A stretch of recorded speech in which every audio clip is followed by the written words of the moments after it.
Hey, everybody. Thanks for listening to the Marriage is Tougher Than Woodpecker Lips podcast. This is Brian, joined by my co-host, Paul.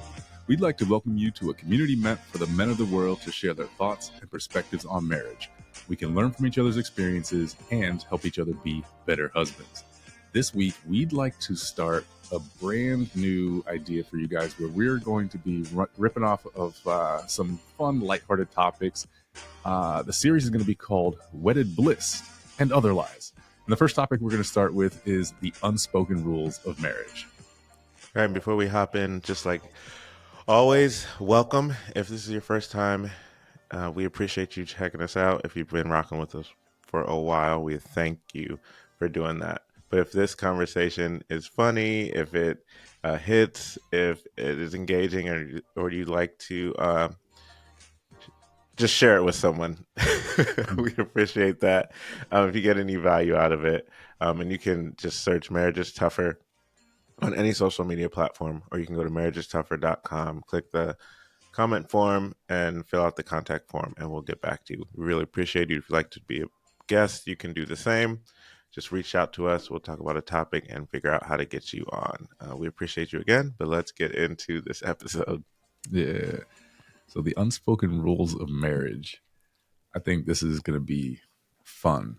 And now, initially, I struggled thinking of what are the unspoken rules. Like, right, they're not necessarily front of mind because we don't talk about them, right? It's just things that happen. But it did lead me into a funny story that has been happening recently within my family, my marriage, right? As probably most Americans do, we find ourselves throwing out some food that we didn't get to or didn't cook in time or didn't freeze in time. You know, the age-old story of like we're wasting money. So my wife is like, I'm tired of doing this. She works hard, going to the store, picking out and like sort of meal planning for the week, I'll say, right? But the duties are split with cooking, right? So it's pretty decently 50-50 as far as who's going to cook. It's like largely dependent on who gets home first, who has, other things on their plate, what's going on with the kids, who's, managing all that. So the funny part of the story is lately I've been realizing as we get later in the week, as she does the grocery shopping on the weekends, that Thursday, Friday range, there's like no meat in the fridge. I'm like, all right, like, are we going back to my childhood where, we just are either eating leftovers, or if there aren't any leftovers because we just finished them on like Wednesday, we're gonna make some magic happen here so we can have a meal, like a good meal, right? Couple sides, nice protein, and we'll figure something out. But it's harder to do when there's no meat in the fridge. Right. Right. So now I'm thinking like, all right, is it going to be a pasta night? Or, what are we doing? And because she does the grocery shopping, she has a better idea of what's actually in stock. So the other day she suggested, hey, did you look in the freezer? And I'm thinking to myself, like, it's 5:00. How are we thinking freezer foods at this point? And she's like, well, there's shrimp in there. I'm like, oh, all right. You're smarter than me. So the other day I made like tempura battered shrimp. Like, I don't know. I went a little bit bougie for 5:00 and everybody being hungry, but they're shrimp, so they cook fast. And, all of that to say, I guess my original thought was like, did my wife mess up here? Like, we don't have any food, right? But obviously she didn't. She knew what we had and she knew we would get by. And so all that again to say is the unspoken rule of marriage here that my wife's just better than me.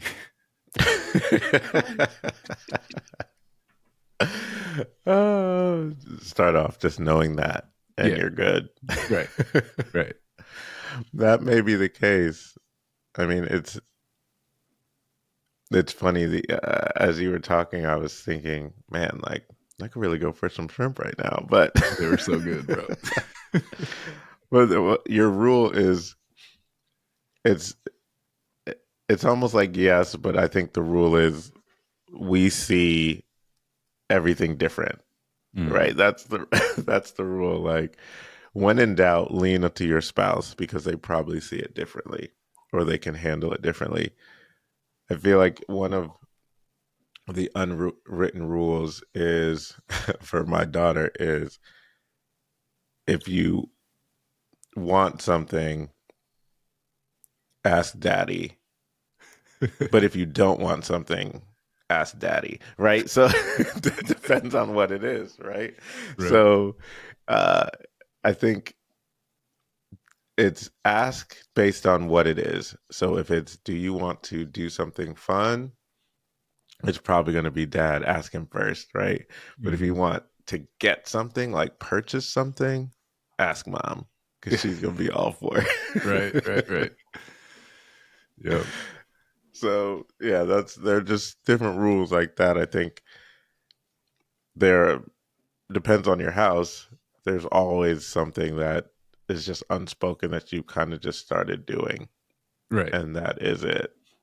We have we have a we made it spoken. It's a you whoever cooks, the other person cleans, right? If we're doing the kitchen, Okay. right? So you take the time to do the meal, then the other person cleans up. But there's also a rule: don't be reckless in your cooking, Ooh, right? yeah, yeah, yeah. So let's not have flour and sugar and meat pieces everywhere. Like kind of cook as you or clean as you go, and then anything that's left, like if you're baking something, the baking dish and all the silverware and the plates that you use, someone will come put them in the dishwasher, whatever, clean up. Mm.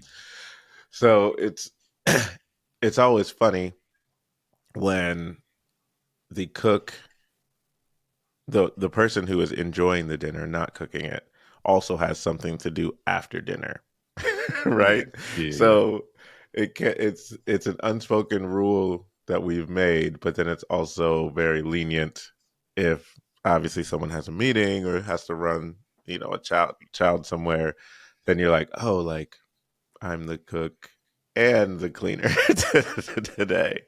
Um, but yeah, that's just something that's not super intense, but it is, something that you could have as a role if you've never thought about that. If it's just whoever's in the kitchen is always just taking it from start to finish, maybe switch it up.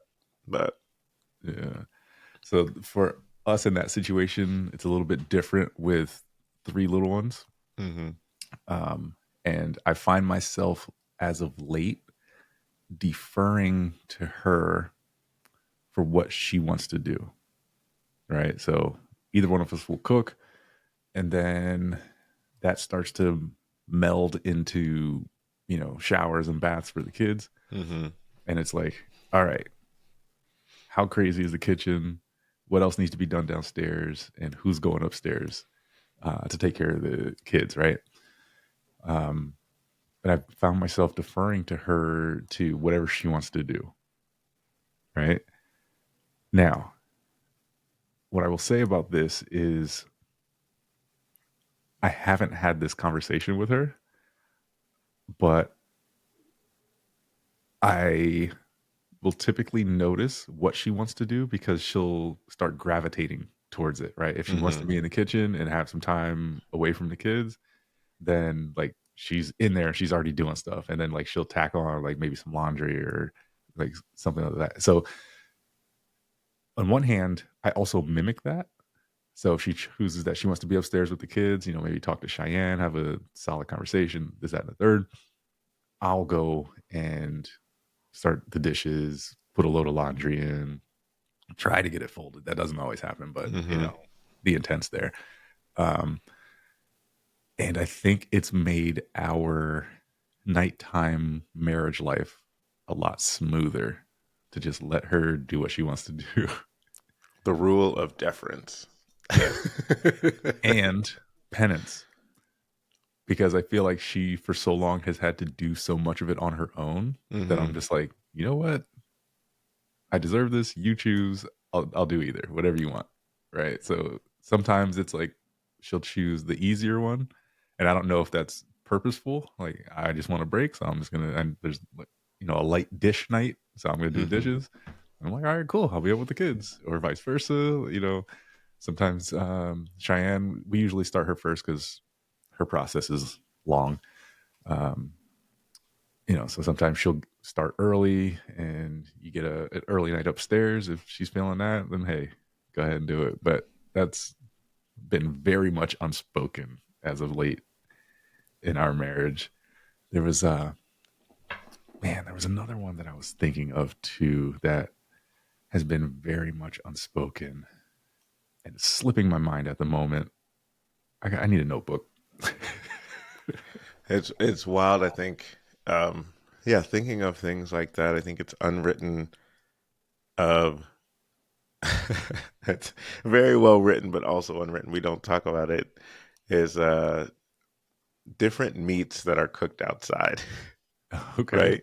So, because my wife has a super saiyan sense of smell, so if certain things that you cook that splatter, or the smell rises in the air, like Hmm. everyone else it's gone within hours, but in her it's like days. She's still smelling the bacon, or if it's Yeah. fish or something. So it comes down to her literally wiping things down with bleach to get the smell out of the house. Oh man. um so if we're having bacon, we already know it's outside, it's on the griddle. Or if we're doing fish, it's air fryer in the garage. If we're really air frying anything, it's generally in the garage.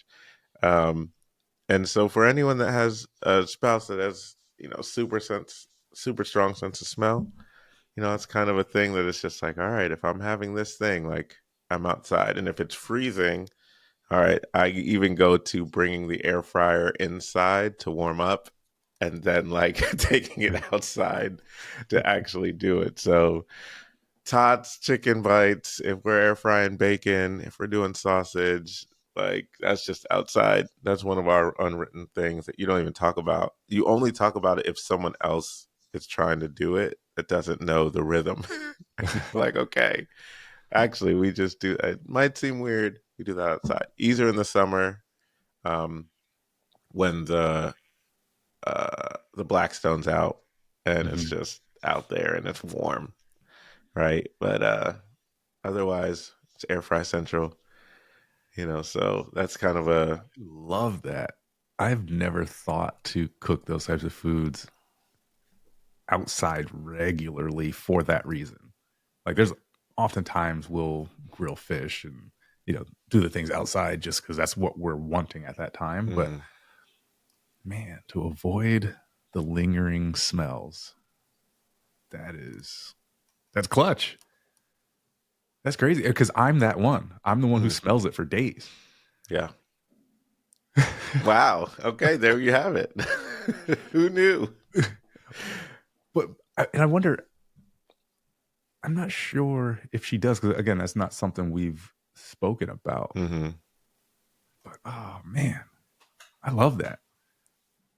It's wild because you are, yeah, I mean, you are the chef of all chefs, right? Like the unofficial chef. So, like, you're Right, right. cooking with all these different things, or a variety of things. So, I'm sure, like, it just is. Like, stovetop, we frying some up. We need to sear some things. We're doing it right there. Like, Yeah, who yeah, cares? It's going to be great. But, um, yeah, it definitely does make a difference. Like, when we go to people's houses and, like, they have stuff, I'm like, oh, like, I remember why. Right? I got it. And it might smell great, but it's still there. Right. So right, you're like, right. but it's the next day. Like, I don't want that one. I don't like, okay, I don't want that smell anymore. Yeah.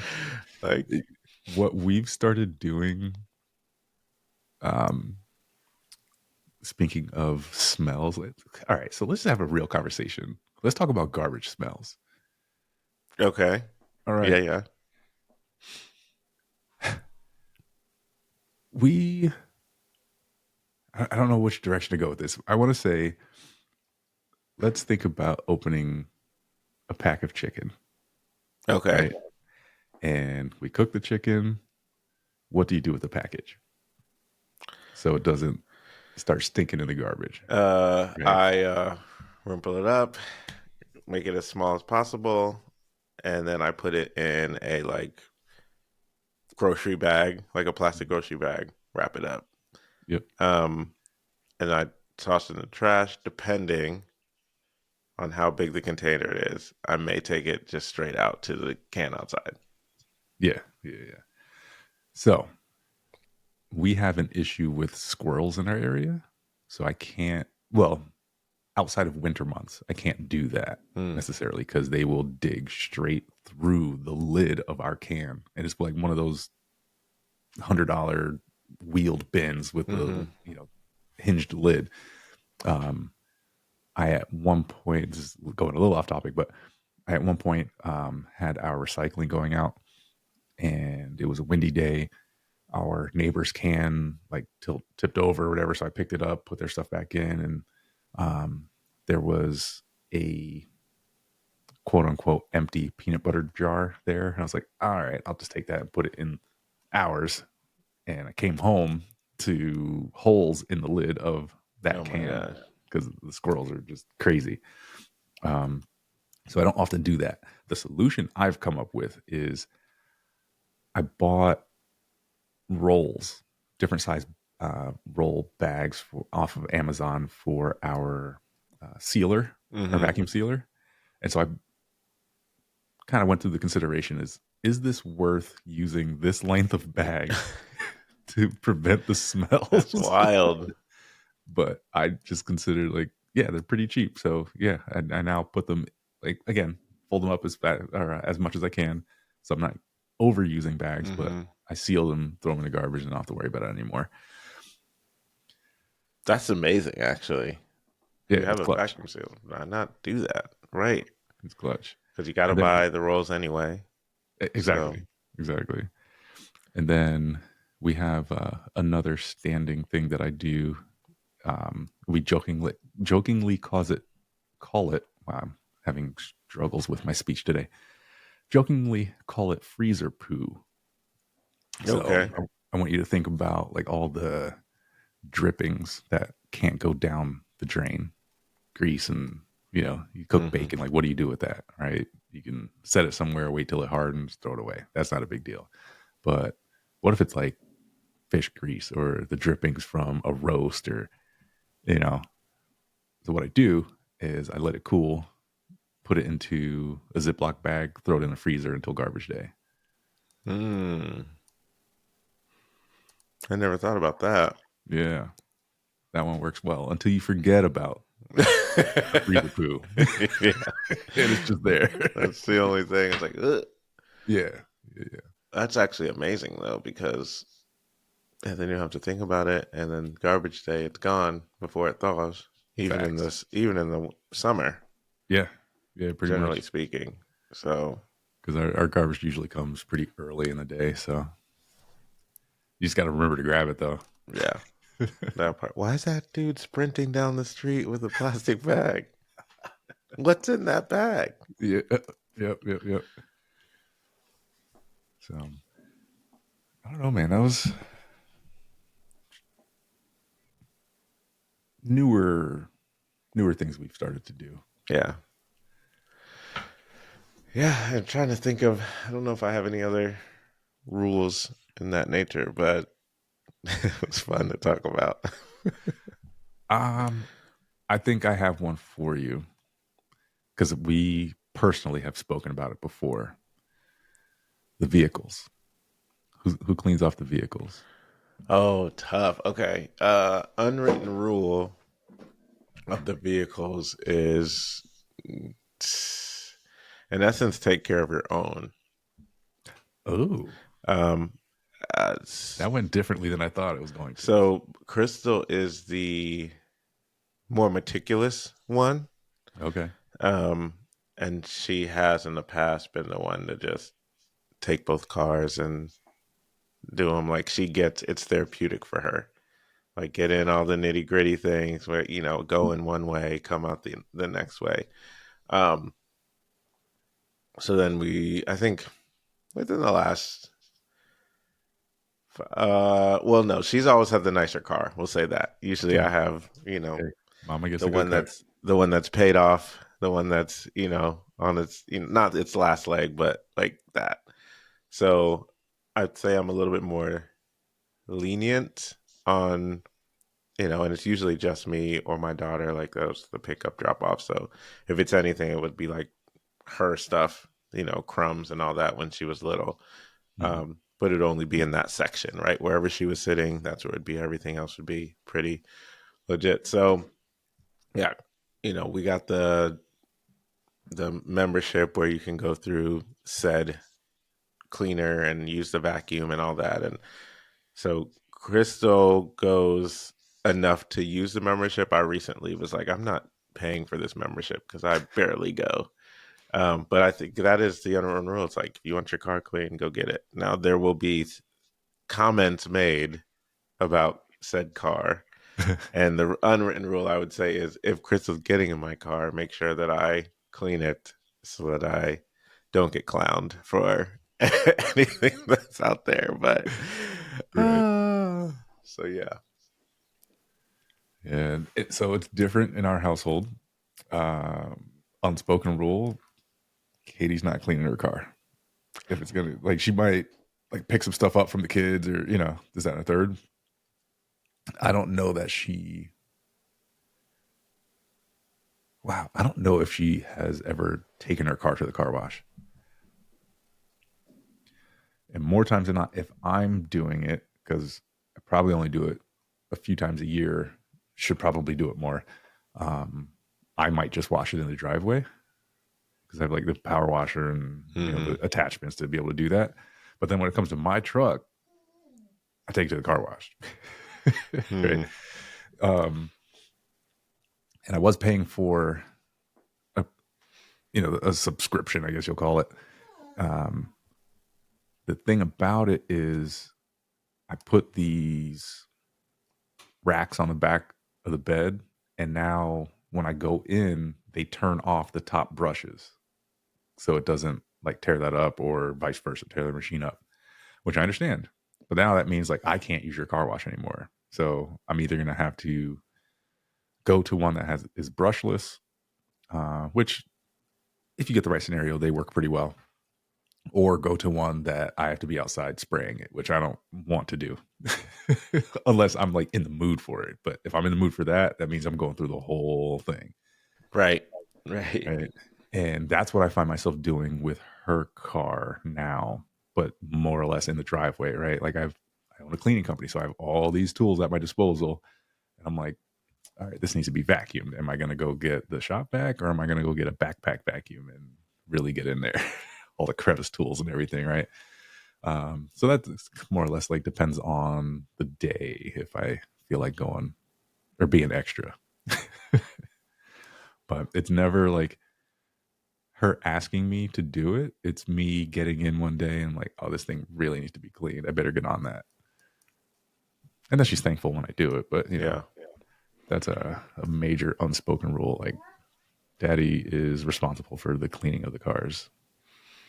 And speaking of cars, gas.